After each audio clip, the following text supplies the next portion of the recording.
Bonjour à vous tous, bienvenue à une autre émission Bâtisseurs d'avenir. Cette semaine, nous nous déplaçons dans la municipalité des Éboulements, plus particulièrement au resto-boutique La Table, une entreprise agroalimentaire, et nous allons rencontrer la dynamique propriétaire, Mme Gabrielle Cadieux-Gagnon. Bonne émission!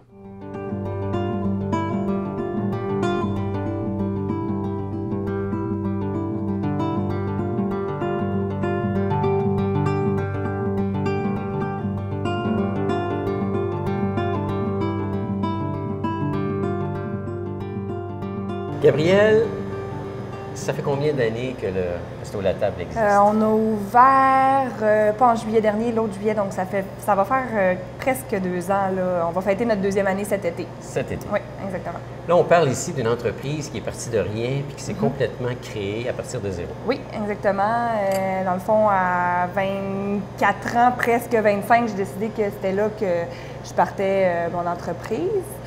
Puis, on est parti. Bien, en fait, on avait un local vide, puis on avait une boutique avec l'agneau. Donc, je me suis dit, puis anciennement un restaurant. Donc, je me suis dit, pourquoi pas jumeler les deux pour créer un emploi? Parce que là, ça faisait 2 emplois à temps partiel. Tu sais, on avait du monde un petit peu au restaurant, puis on avait un petit peu de monde à la boutique. Donc, pourquoi pas jumeler les deux pour avoir quelque chose qui est à l'année, stable, puis qu'on puisse offrir quelque chose à la clientèle aussi. Parce que c'est plate quand on vient, quand on va à quelque part, puis c'est comme à moitié là, on ne sait pas trop si c'est ouvert, on ne sait pas trop. Donc là, on a vraiment stabilisé. Donc, on a décidé de faire, j'ai décidé de faire le resto boutique La Table pour pouvoir vendre les produits de l'agneau de Charlevoix et offrir un café, comptoir lunch, sandwicherie à mes clients réguliers là, tout au long de l'année. Alors là, c'est l'idée de base. Oui, exactement. Et depuis 2 ans, il y a quand même des choses qui se sont produites là, en termes de développement, en termes d'offres particulières ou spéciales? Oui. Au départ, on a commencé à faire des traiteurs, des petits traiteurs, tout ça. Finalement, Régis Hervé, qui était le chef des Saveurs oubliées au départ, qui avait le restaurant qui a eu le restaurant pendant 11 ans, qui a opéré pendant 11 ans, a décidé de revenir travailler avec moi pour redévelopper les produits transformés, les quiches, les moussaka, les gelées de sel et compagnie, là, toutes les pots. Puis, on a aussi développé beaucoup plus le volet traiteur en ayant on était performant au niveau traiteur, mais on n'allait pas chercher un créneau, le petit plus que je voulais aller chercher là, avec Régis, dans le fond, ce qui nous a permis de devenir ce qu'on est présentement, d'être capable d'offrir quelque chose de complet à notre clientèle. Alors, dans le contexte actuel, le produit de base, parce qu'on est aussi sur le lieu où il y a la ferme. Oui. Qui, elle, produit de l'agneau. Oui, exactement. Et qui, de fait, est directement connecté. Oui, il y a l'abattoir en transit. Là. Après ça, les carcasses reviennent. C'est transformé ici. Au sous-sol, il y a une salle de transformation conforme et tout. On fait toute la transformation. Les gens débarquent, ils commandent tout ça. Ils peuvent revenir l'après-midi, ils ont leurs pièces. Donc, oui, on réduit le circuit le plus possible entre le consommateur puis le producteur. Là. Donc, c'est vraiment le fun de faire partie de cette chaîne-là. Là. Puis je pense que c'est un peu l'objectif là, au début. J'hésitais les noms du resto, tout ça, puis j'avais le circuit court, tout ça. Je voulais vraiment travailler à ce niveau-là. C'est pour ça qu'aussi, on a décidé de faire une cuisine de proximité au niveau de nos traiteurs. On travaille beaucoup avec les produits de la région. On travaille avec les viandes bio, on travaille avec la ferme basque, on travaille avec nos fromageries, on travaille avec nos boulangeries. Donc, c'est vraiment agréable. Puis c'est le fun aussi d'avoir un contact. Quand il y a quelque chose qui ne fonctionne pas, on est capable de se parler puis de dire « Hey, il me semble qu'il y avait quelque chose qui clochait dans la dernière commande que j'avais passée. » Puis tout ça, c'est le fun d'avoir un feedback qui est direct puis de savoir qu'on travaille ensemble. T'sais. Alors, l'objectif n'est pas de vivre exclusivement du tourisme, mais de dire, parce que vous êtes situé aux Éboulements. Oui, qui est quand même c'est un beau village, mais qui n'a pas quand même une grande quantité de population. De vouloir être ouvert à l'année, c'est tout un défi. Oui, en effet. Mais c'est sûr qu'en étant aux Éboulements, je suis entre la Malbaie et Baie-Saint-Paul. Il y a beaucoup de personnes qui transitent. On a ce défi-là dans la région d'avoir les 2 gros secteurs à couvrir. Donc, il y a des gens qui travaillent pour les hôpitaux de Baie-Saint-Paul, qui ont allé voyager vers la Malbaie, etc. Ces choses-là. Les commissions scolaires aussi, c'est la même chose. Puis, il y a quand même des gens qui travaillent aux Éboulements. Ça peut être assez surprenant.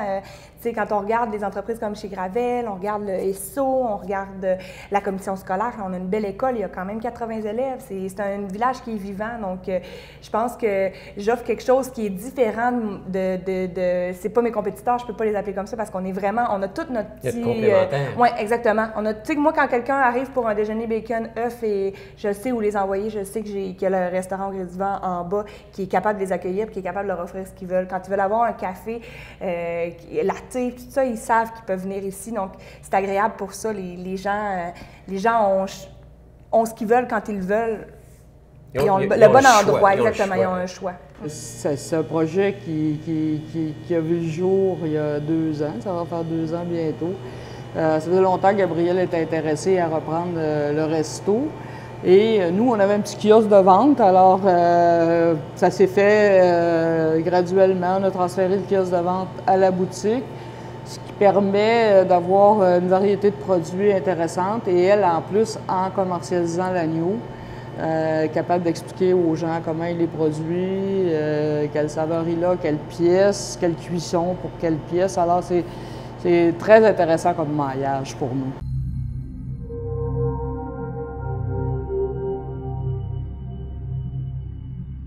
Dans le contexte actuel, quand on dit qu'une entreprise part de zéro, toi, je pense que tu es allé à droite et à gauche chercher une certaine aide pour dire comment tu peux te structurer, oui. comment te partir. Ben oui, c'est sûr. Puis, tu sais, à 24 ans, pas tout le monde c'est comme... On a besoin d'un accompagnement aussi, là, tu sais.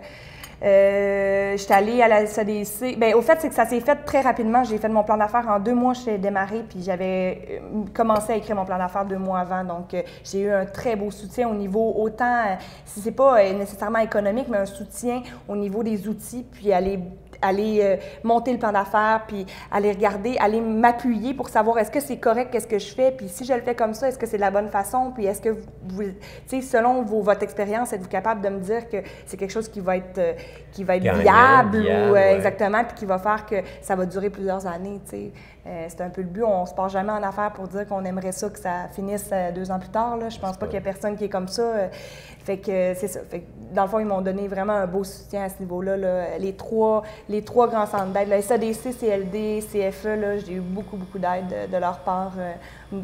Pas nécessairement monétaire, justement, là, financier, c'est vraiment juste avoir un outil, exactement, puis être capable de m'appeler et de dire hey, « Est-ce que tu as vu ce concours-là? Ça pourrait être intéressant. Tu sais, il y a tel truc de subvention qui est sorti.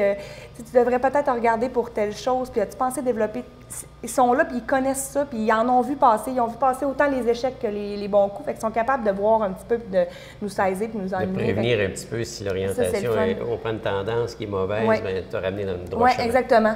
Nancy, on a rencontré récemment l'entreprise qui s'appelle Resto Boutique La Table, aux Éboulements, qui, eux, vivent une situation particulière parce qu'ils sont dans l'agroalimentaire, mais en plus d'être dans l'agroalimentaire, c'est une entreprise qui est toute jeune, qui est partie de zéro, il y a à peu près 1 an et quelques. Là.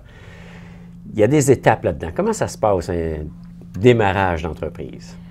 Bien, dans le fond, les gens peuvent venir nous voir au Centre local de développement, dans le fond, pour avoir de l'encadrement, pour établir le plan de match, pour déterminer tous les besoins de l'entreprise pour son démarrage, plan de financement et tout ça. Donc, on rencontre les gens, on met des dates dans le temps, on produit les documents au fur et à mesure, on les corrige. Dans le fond, on donne de l'encadrement à l'entreprise à tous les niveaux. Là. Ce qui est une idée qui est encore abstraite, c'est de la rendre concrète sur papier. Exactement, oui. Qui, à partir de là, finalement, en établissant un plan en bonne et due forme, ce qu'on appelle le plan d'affaires, permet effectivement d'aller étape par étape, rendre concret tout ce qui était à la base l'idée. Oui, c'est sûr, parce que le plan d'affaires en soi, c'est quand même un document qui peut être assez volumineux aussi. Donc, ce qu'on fait, on donne des devoirs, puis au fur et à mesure, on corrige. En fait, on ne laisse pas la personne partir avec le plan d'affaires. C'est qu'on y va étape par étape, on y va section par section. Puis, nous, on fait les correctifs. On peut même aider aussi à la rédaction, faire des corrections, des choses comme ça pour bonifier le document le plus possible. Okay. Dis-moi, les principaux défis auxquels tu as à faire face? Ah bien, c'est sûr que, tu sais, après ça, des fois, je dis que j'aimerais ça que ce soit pas touristique, mais le fait qu'il y a du tourisme, bien, souvent, c'est très, très achalandé l'été, peu achalandé l'hiver. Quand on veut avoir des employés qui sont compétents, performants, bien, il faut leur assurer une sécurité puis un salaire, puis C'est pas avec des petits salaires que les gens peuvent arriver au bout de la ligne à faire vivre une famille puis à évoluer dans la région. Donc, c'est sûr que le tourisme, c'est ce que ça fait, c'est que ça crée de l'emploi énormément l'été, puis l'hiver, bien, ça retombe. Donc, je pense que le défi, c'est justement amener les gens à consommer à l'année pour qu'on puisse avoir un revenu qui est à l'année, donc des salaires à l'année. C'est vraiment, je pense, le plus gros défi, ce serait d'avoir des employés qui peuvent rester à l'année entièrement. Là, présentement, on est 2 stables à l'année, 365 jours par année, excepté les vacances et les congés, mais mon objectif, ce serait d'être facilement 3, 4 là, avec tout ça, puis peut-être combiner la ferme avec ça, puis être capable de créer quelque chose qui, à la limite, partager un employé avec la ferme qui est ici, puis faire comme une coop de main-d'œuvre. Je sais que ça existe beaucoup dans l'agriculture, mais ça pourrait être quelque chose qui est faisable dans la restauration aussi, là. Un projet sur la planche à dessin, là, avec les autres producteurs d'agneaux de Charlevoix, pour démarrer une coopérative de solidarité pour pouvoir fournir à l'année les agneaux. Parce que la production est un petit peu irrégulière? Bien non, pas nécessairement irrégulière, mais comme le resto est moins achalandé l'hiver, c'est sûr que ça fait comme un petit trou dans la distribution. Donc, l'objectif de la coopérative, c'est de mettre quelqu'un qui pourrait distribuer, là, de mettre en place un modèle de distribution pour aller vers Québec et Montréal. Mais c'est sûr que pour ça, ça prend un volume assez constant à l'année. On n'est pas beaucoup de producteurs, on est 3, 4 producteurs. Dans Charlevoix? Oui, dans Charlevoix, parce que l'agneau de Charlevoix peut être produit juste dans Charlevoix.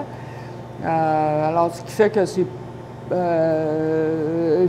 faut essayer de combler les mois les plus bas dans la saison hivernale. Puis, il y a aussi la partie financière. Donc, là, c'est tout le plan important. de financement. Dans le fond, les prévisions financières qu'on monte pour les 3 premières années du développement de l'entreprise. Puis, il y a tout le plan de financement qui vient avec ça. Parce que, bon, tout projet, il y a un coût qui vient avec ça. Donc, ça fait partie de notre travail de déterminer le plan de financement. En fait, de déterminer l'ensemble des coûts global pour le démarrage. Puis d'aider l'entreprise à faire la recherche de financement pour venir compléter tout ça, là. OK. Donc, c'est ce qu'on fait, là. Alors, dans l'entreprise, entre autres, Resto Boutique La Table, étant donné que c'était un lancement d'entreprise, un développement, une nouvelle entreprise, la personne qui était propriétaire et qui est toujours propriétaire de l'entreprise, elle répondait à certains critères pour avoir accès à certaines subventions, je pense. Oui, c'est sûr que dans le cas des jeunes 35 ans et moins, il y a des programmes là, qui peuvent être intéressants pour le démarrage d'entreprise. Donc, nous, notre travail aussi, c'est de faire le tour. Bon, on a des programmes là, au niveau du Centre local de développement, mais il y a d'autres organismes aussi qui ont des programmes jeunesse. Donc, nous, notre travail, c'est de faire le tour de l'ensemble des programmes possibles, puis de voir si l'individu répond aux critères de ces programmes-là pour y avoir accès. OK, parce que quand on est tout seul dans son coin, on ne sait pas trop ce qui existe, on ne sait pas à quelle porte frapper, mais vous êtes là une aide là, en termes de guide là, pour dire... Oui, c'est sûr que l'on essaie de se tenir quand même là, aux aguets, puis à l'affût de tous les nouveautés dans les programmes. Quand les années gouvernementales là, débutent, des fois, il y a des nouveaux programmes qui apparaissent aussi. Donc, ça fait partie de notre rôle là, d'être au courant de ce qui s'en vient pour être en mesure de les proposer aux entrepreneurs lorsque c'est possible. OK. Parce que, exemple, quelqu'un qui veut se lancer en affaires, comme vous l'avez mentionné, il y a le programme Jeunes promoteurs pour les 35 ans et moins. Oui. Il y a aussi soutien aux travailleurs autonomes. Oui, soutien aux travailleurs autonomes, c'est aussi une mesure, mais il n'y a pas de catégorie d'âge avec cette mesure-là. Donc, parce qu'on peut se lancer en affaires à n'importe quel âge. N'importe qui se démarre en affaires peut avoir accès, bien entendu, selon les critères aussi, parce que tous les programmes là, ont des critères bien précis à respecter. Donc, quand l'individu quand c'est possible, ben, à ce moment-là. C'est un petit peu comme s'en aller à la banque et se dire, tiens, je veux m'acheter une voiture, parfait. Est-ce que tu es capable de répondre à l'exigence de dire j'ai un paiement à faire? Oui, c'est ça. C'est un petit peu ça. Oui, c'est un petit peu ça. Il y a un minimum. Oui, il y a un minimum à respecter. Chaque programme a ses propres critères. Il faut faire le tour, dans le fond, pour voir si l'individu est admissible. C'est ça. Donc, outre l'idée, idéalement, je veux dire, c'est d'encadrer la personne pour dire que financièrement, ton projet, il est viable. Oui, exactement ça, oui. Dans le fond, en fait, le plan d'affaires, c'est un outil de travail pour l'entrepreneur pour déterminer la viabilité de son projet. C'est un outil de travail qui peut aussi se modeler avec le temps. Puis se projeter dans les années futures pour Oui. dire, bien, étape par étape, Oui. où est-ce qu'on... Parce que des fois, on part en affaires et on se voit tout de suite très gros, là. Oui. Wow, c'est ça qui est mon objectif. Mais avant d'atteindre cet objectif final, Oui. parce qu'un objectif n'est jamais final en soi, donc c'est toujours étape par étape, mais il y a effectivement là, un minimum en termes de départ pour Oui. ensuite prendre une certaine vitesse de croisière pour ensuite atteindre l'objectif que l'on vise. Oui, exactement, oui.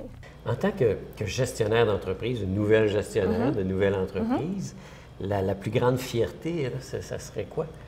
De rester ouvert à l'année, puis Ouais. d'offrir aux clients cette opportunité-là, de savoir qu'ils peuvent compter sur le restaurant, puis quand ils veulent juste prendre un café, puis jouer à un jeu de société, ils sont capables de venir ici, puis ils ont toujours quelqu'un qui va les servir. Puis j'ai souvent des clients qui viennent juste sur le Wi-Fi ici, ils n'ont pas le Wi-Fi à la maison, ils viennent ici, ils prennent un café, ils passent une après-midi complète, mais c'est juste agréable. Puis quand ils ont quelque chose, ils sonnent la petite cloche en arrière, la popote dans le bureau, puis tout ça. Puis je pense que c'est ça la fierté, c'est d'être capable de m'être créé un emploi premièrement à moi, puis d'être capable d'en créer à d'autres personnes aussi, puis d'être capable d'offrir le service qu'on offre présentement aux clients. Là. Alors, pour en revenir effectivement, en tant que jeune entrepreneur au resto-boutique La Table, le restaurant comme tel, outre le rôle de restauration, joue aussi un autre rôle dans le développement agroalimentaire.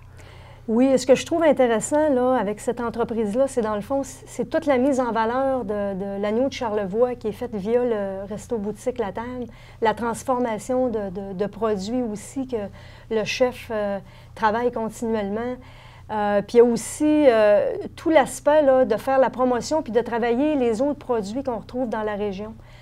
Donc, je trouve que c'est une autre façon là, de venir bonifier encore l'offre de produits régionale. Là, on n'a jamais assez de manière de le faire, non, effectivement. on n'a jamais assez de restos, puis on n'a jamais assez d'endroits, dans le fond, pour promouvoir, puis c'en est une de plus. Donc, je trouve que c'est un aspect intéressant de cette entreprise-là. Alors, on peut aller sur place, déguster Oui. effectivement les produits, Oui. on peut en Oui. acheter. Oui. Hein? Oui. On peut découvrir les autres produits aussi offerts par d'autres producteurs qui viennent de la région, sur place aussi, parce que c'est pour ça que ça s'appelle Resto-Boutique. Oui. Alors, dans le fond, des lieux de distribution, surtout comme au Resto La Table, c'est très important, là. Ce que je trouve intéressant également de mentionner, c'est que l'entreprise est située dans la municipalité des Éboulements. Puis ça vient, je dirais, bonifier l'offre de produits dans une municipalité autre que les deux villes principales où il y a toujours beaucoup d'activités. Il y a plus de restos, il y a plus d'endroits comme des boutiques où on retrouve, où on met en valeur les produits. Donc, là, le fait que c'est dans une Ça petite donne une municipalité, accessibilité. oui, ça donne une accessibilité via la 362, qui est une route quand même assez passante, là, Et qui crée un attrait supplémentaire aussi, pour une raison supplémentaire de dire, ben tiens, on sort de Oui. Baie-Saint-Paul ou de la Malbaie, puis Oui. on arrête à quelque part autre. autre que les deux villes centres, exactement, oui. Ça prend quoi pour devenir entrepreneur? Des couilles, des bonnes couilles. Bien, ça prend, faut pas lâcher prise, surtout. Il faut savoir lâcher prise, puis il faut pas lâcher non plus la prise, parce que, dans le fond, il arrive toujours des petits pépins. C'est jamais parfait, là, dans la vie. Il n'y a rien qui est jamais parfait. Donc, même chose quand on se démarre en entreprise ou quand on a une entreprise ou quand on reprend une relève d'une entreprise aussi, c'est d'autres défis. Partir à neuf en tant que gestionnaire, bien, c'est pas savoir où on s'en va. C'est des fois acquiescer des échecs comme des bons coups aussi, être satisfait. On grandit avec l'échec aussi. Oui, aussi. On apprend nos erreurs énormément. Je pense que c'est le meilleur moyen d'apprendre. Il ne faut pas trop en faire parce que sinon, ça peut courir à notre perte. Mais quand même, c'est bon d'observer aussi, exactement. Prendre du recul, apprendre. Je pense que c'est ça la clé. Là. Dans le contexte où votre produit que vous offrez dans l'agroalimentaire, vous faites beaucoup de transformation de produits.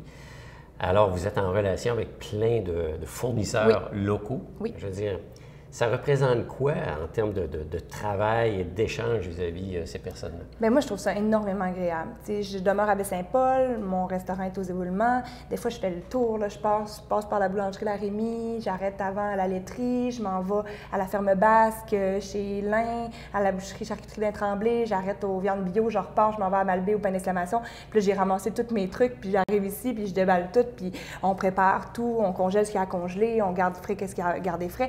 Donc, je pense que c'est agréable d'aller là-bas puis de payer au comptoir puis de dire, tu sais, je contribue au fait que vous avez des employés, que vous payez, que vous êtes capable de vivre avec votre entreprise, puis moi, par la suite, vos produits sont tellement de qualité, puis vous faites tellement d'efforts, puis de travail, vous mettez tellement d'énergie là-dedans que ça me fait plaisir de les servir. Puis quand je décris un sandwich à un client, et souvent les yeux font comme « Ah oui, ça va être lui que je prends. » Puis je dis « Mais j'en ai encore 3, tu sais.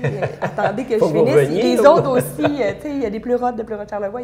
Fait qu'on travaille vraiment avec le plus de projets possible. Il y a combien de fournisseurs locaux avec lesquels vous êtes en relation? C'est sûr, là. Il doit en avoir une quinzaine, tu sais, sans compter l'Arche boréale qui vient souvent me fournir en produits de la forêt, autant les plantes autant les plantes sauvages que les champignons. Puis ils commercialisent ici les champignons séchés, tout ça. Puis j'aime ça donner un coup de main aussi à des gens qui n'ont pas nécessairement la vitrine, ou la chaîne de commercialisation qui est facile, qui peuvent savoir qu'ils peuvent venir ici, puis ils déposent leurs trucs. Puis quand c'est de la qualité, là, c'est sûr, c'est le fun. Je trouve ça agréable. Là. Mais il y en a beaucoup. Il y en a plusieurs. Ouais. Ici, comme je disais tantôt, vous faites beaucoup de transformations. Vous avez l'avantage d'avoir un chef, je pense, qui a une culture, effectivement, oui, une expertise aussi, qui fait que les produits comme tels, il les prend, puis il fait des nouvelles choses avec. Il les connaît aussi. Il les a travaillés pendant longtemps, puis c'est un chef français, mais qui est complètement québécois depuis plusieurs années, puis qui apprécie beaucoup la région de Charlevoix, puis pour tout le secteur agroalimentaire qui est vraiment, vraiment très bien. Là. Je pense que les gens de la région ce serait bénéfique pour eux de s'approprier plus les trésors agroalimentaires qu'on a ici. Tu sais, je regarde l'Estrie qui est tellement fière de leurs produits. Ils ont des très beaux produits, eux autres aussi. Comme l'agneau de Charlevoix, ils n'enlèvent rien à l'agneau du Québec, qui est complètement différent. C'est pas la même chose que l'agneau de Kamouraska non plus. Tu sais, des fois, les clients disent « Est-ce qu'il est meilleur que l'agneau de Kamouraska? » Il n'est pas meilleur. Il est très bon, mais il est différent. Tu sais, c'est juste de dire, quand on achète proche, bien, on achète, tu sais, c'est peut-être le cousin de mon voisin qui travaille aux viandes bio, tu sais, c'est ça qui est important, tu sais, c'est vraiment de voir ce lien-là, tu sais. Alors, puis ça ne se crée pas du jour au lendemain, des mariages comme ça, là. Je veux dire, c'est une relation de confiance qui s'installe. Oui. Mais c'est sûr que, tu sais, peut-être que j'ai eu la chance de baigner aussi dans l'agroalimentaire, ce qui m'a rendu sensible à cette cause-là, à savoir que quand j'ai des clients qui m'ont vu tout petite comme ça, puis qui sont venus acheter de l'agneau, puis qui en achètent encore, puis que leurs enfants viennent en acheter, c'est le fun de voir ce lien-là, puis de savoir qu'il est à Montréal, il m'appelle, il dit, tu sais, est-ce que tu peux m'en mettre de côté? Oui, je vais t'en mettre, je vais en garder dans le congélateur, tu sais. C'est pas au IGA ou, tu sais, puis sans nommer de grands marchés, mais c'est pas au supermarché qu'on peut vivre ça, tu sais. Donc, c'est sûr que quand on prend conscience de cette proximité-là, puis de la facilité qu'on peut avoir à avoir un service avec des entreprises, des petites entreprises comme ça, mais plusieurs petites entreprises créent plusieurs petits emplois aussi, puis fait en sorte qu'il y a une santé économique dans une région, tu sais.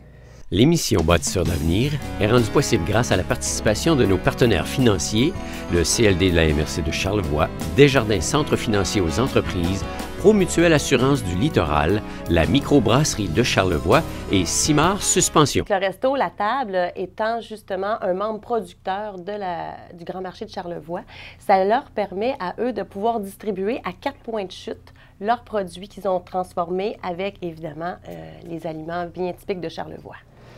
Le resto-boutique La Table fait partie, je pense, aussi d'une organisation qui est assez particulière dans Charlevoix qui s'appelle le Grand Marché.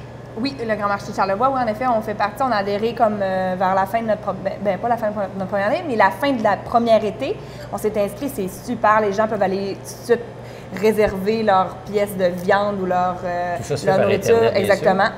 En ligne, donc ils n'ont pas besoin de se déplacer puis de faire comme moi la route des 1001 arrêts agroalimentaires, puis ils ont tout sur un même site, là. Donc c'est vraiment agréable, ça permet une proximité avec les consommateurs, avec les distributeurs et avec les producteurs. Mais les paniers en question qu'on commande, on peut aller les chercher où? Eh bien, en fait, c'est des éléments, c'est des items, dans le fond. Si les gens veulent acheter une quiche, une pizza à l'agneau, une moussaka, des produits, des pots, ces choses-là, ils peuvent les acheter en ligne. Le Grand Marché vise la promotion des producteurs d'ici de Charlevoix dans le but que l'ensemble de la population puisse bénéficier sous un même toit, sous 4 points de chute, en fait, la possibilité d'avoir des aliments transformés et ou faits directement du producteur au sein du même endroit. Et dans une seule journée, plutôt que d'avoir à faire le tour de l'ensemble des fermes. Nous, en plus du Grand Marché, on offre aussi un service de livraison pour ce qui est des paniers de légumes sans produits de synthèse, c'est mon père qui cultive ça avec la ferme Éboulemontaise. Donc ça, c'est des paniers de famille. Les gens réservent ça. Ils peuvent, tout l'été, dans le fond, à chaque semaine, ils ont leur panier de légumes frais qui est livré directement à domicile. Puis, ça nous assure aussi un feedback, puis savoir est-ce que les légumes, la semaine dernière, comment vous avez vu ça? Avez-vous essayé de faire telle recette? Il y avait beaucoup de zucchini l'année dernière. Donc, les gens, ça a été les galettes de zucchini, les muffins, ces choses-là. Fait que c'est le fun. Ça l'apprend aussi à cuisiner de différentes façons un légume, là. Donc, ça, avec le légume du moment, comme tel. Oui, exactement. Puis on fait aussi la livraison au niveau de l'agneau, là, quand les gens, dans les auberges, les restaurants. On n'a pas beaucoup de restaurants, pas beaucoup d'auberges parce qu'on ne peut pas trop en vendre non plus. On a besoin de vendre plus que 50 ici sur le lieu même de la production. Mais sinon, tu sais, des clients à Montréal qui nous appellent, on envoie par autobus, par colis réfrigéré, ces choses-là, Esquimaux, tout ça. Qu'on a vraiment c'est facile de se procurer de l'agneau de Charlevoix quand il y en a, parce que des fois, il y a des périodes, c'est une petite production, donc ça arrive qu'il y a des trous dans la production, qu'il n'y a pas d'agneau de près suffisamment, tout ça, puis on comprend que des fois, les gens peuvent être déçus, mais on ajuste toujours, puis les gens, comme je leur dis, l'année d'après, ils vont pas se faire avoir, ils vont nous téléphoner, ils vont dire « Je descends dans un mois, est-ce que tu peux m'en garder ton prochain abattage? » Puis nous, on les garde ici ou on les envoie par autobus. Puis les gens sont capables d'en avoir. Ça, c'est vraiment quelque chose que je pense que notre clientèle apprécie. Ça fait 23 ans que ma mère, Lucie Cadieux, s'occupe de la vente de l'agneau. Puis je pense qu'en embarquant la vente de l'agneau dans la resto-boutique La Table, il fallait que mes employés puis moi, on soit tête là-dessus, qu'on soit juste avec nos clients puis qu'on serve encore ce service de qualité-là qu'elle a toujours su donner à ses clients, dans le fond, là. C'est une valeur ajoutée pour notre produit, sans conteste. Puis les heures d'ouverture aussi, donc ça concorde bien avec ce que nous, on souhaitait offrir à notre clientèle qui est fidèle depuis les 25 dernières années, là, qui s'est toujours procuré de l'agneau.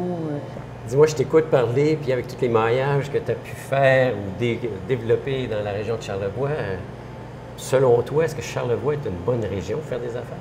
Oui, vraiment une très, très bonne région. Puis comme je l'ai mentionné un petit peu plus tôt, c'est important que les gens, les entreprises se développent, mais pas juste dans l'agro-touristique, puis pas juste dans l'agroalimentation, pas juste dans le tourisme. Mais oui, dans l'agroalimentation, ça peut être simplement là-dedans, mais il faut que ce soit dans l'industriel, dans le culturel aussi. Puis c'est important ce qui se passe. Tu sais, quand on regarde le festif, quand on regarde la Cité d'art, c'est important, ça crée des emplois aussi, ça crée... Ça crée une vague aussi. Il y a des bénévoles qui viennent, ça draine des gens vers la région, qui apprennent à connaître la région aussi parce qu'ils ne seraient pas nécessairement venus pour faire du sightseeing ou pour voir les paysages. Mais pour un événement comme le festif, ils viennent, puis ils découvrent, ils font comme « Wow, c'est quoi cette place-là de fou? » Puis ils restent ici, ils ont le goût de revenir, tout ça. Fait que je pense que oui, c'est un travail à long terme qu'on a à faire de revitaliser Charlevoix à l'année. Puis ça va permettre de rendre Charlevoix viable pour les entreprises sans aucun problème, j'ai aucun doute là-dessus. Si je comprends bien, y goûter, c'est l'adopter. Je pense que oui, je pense que oui. On peut même dire ça au niveau de le resto-boutique La Table aussi. Oui. Les gens, normalement, reviennent. À date, j'ai des bons commentaires, très bons commentaires. Parce que sur place, ce qu'on n'a pas dit en soi aussi, c'est qu'il y a plein d'activités. S'ils viennent ici, ils peuvent prendre leur temps puis découvrir la région que vous êtes là, ici. Oui, exactement. Il y a la ferme ici qui a les sentiers pédestres, la ferme, les jardins, le resto, la boutique et tout. Puis, au-delà de ça, il y a les éboulements, il y a l'alpaga, il y a la papeterie en bas, il y a le quai, l'île aux coudes, c'est juste à côté. Il y a des sentiers pédestres, pas juste à la ferme non plus. Il y en a aussi à la Seigneurie, il y en a aussi à Saint-Joseph-de-la-Rive. Donc, c'est vraiment un endroit qui est dynamique, qui est agréable, puis qui permet de faire plusieurs choses. Là. On ne peut pas dire qu'on s'ennuie. Passer une journée aux éboulements, c'est pas du tout ennuyant. Gabrielle Cadieux-Gagnon, merci beaucoup pour ce beau témoignage. C'est un plaisir. Et bonne chance, effectivement, dans les années à venir. Mais merci. Bon succès. Merci beaucoup.